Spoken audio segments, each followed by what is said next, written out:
Alors, la couille de mammouth. Alors, peut-être que ça s'appelle comme ça que chez moi. Vous appelez ça comment? Parce que ça, il faut qu'on en parle. Écoutez, ça, c'était le rituel une fois par an. Une fois par an, à l'école, il y avait toujours la petite saison où tout le monde avait sa couille de mammouth. Attends, quoi? Attends, qui a dit mon meilleur casse-dents? Mais vous êtes malade, hein. Vous êtes complètement fou, ça ne se croque pas. Comment faire? La boule fait cette taille. Tu ne la rentres même pas. J'ai déjà essayé. Ouvrir ma mâchoire le plus grand possible. Ça bloque, ça ne rentre pas. Tu ne peux pas croquer dedans, tu lèches. Mais c'est tellement pas hygiénique. Mon dieu, parce que c'est un bonbon qui te dure sur plusieurs jours. C'est vraiment une boule que tu tiens. C'est une boule, t'as pas un endroit pour la tenir, genre, tu sais, comme une pomme d'amour, tu peux la tenir à travers un bâton. Non, la boule, tu la tiens comme ça, tu la lèches, jusqu'à découvrir une couleur bleue, et tu repars pour 3 nouvelles heures pour atteindre le rose, et puis 3 nouvelles heures pour atteindre le jaune, et tu continues jusqu'au blanc. En plus, c'est un chewing-gum à la fin, putain, quelle horreur.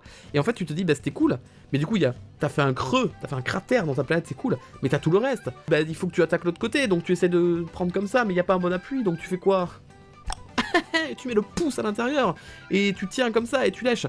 Mais, putain, mais t'as intérêt de bien avoir les mains propres. Tu te baves dans la main et tout, c'est dégueulasse. Et comme tu la manges sur plusieurs jours, tu la remets dans le sachet, toute pleine de bave, là, tu la mets là, hop, et tu la reprends, il y a un peu de poussière, ah, mais là, il y a de la poudre blanche, c'est bizarre, et tu repars, tu relèches. Comment ça a pu être légalisé, ça? C'est ouf. Et après, t'as fait la moitié, t'arrives au chewing-gum, et tu te dis, putain, le chewing-gum... Oh, consécration, elle est là, la victoire, elle est là, la couronne.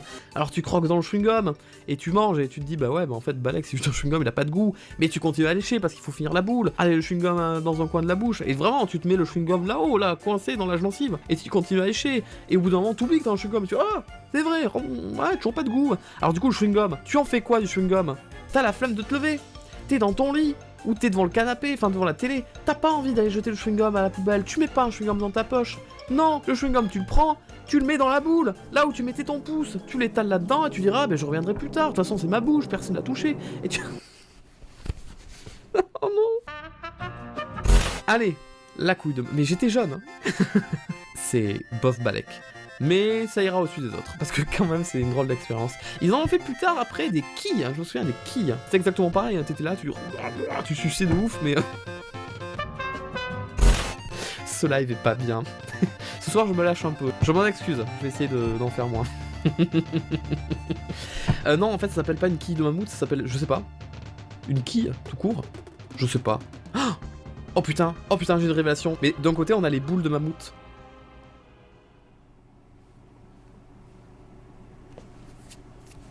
Je vous fais ma théorie à 22h si vous voulez. Bah oui, mais attends, mais tu t'assois 2 secondes, tu réfléchis, bah c'est ça, hein. C'est marrant.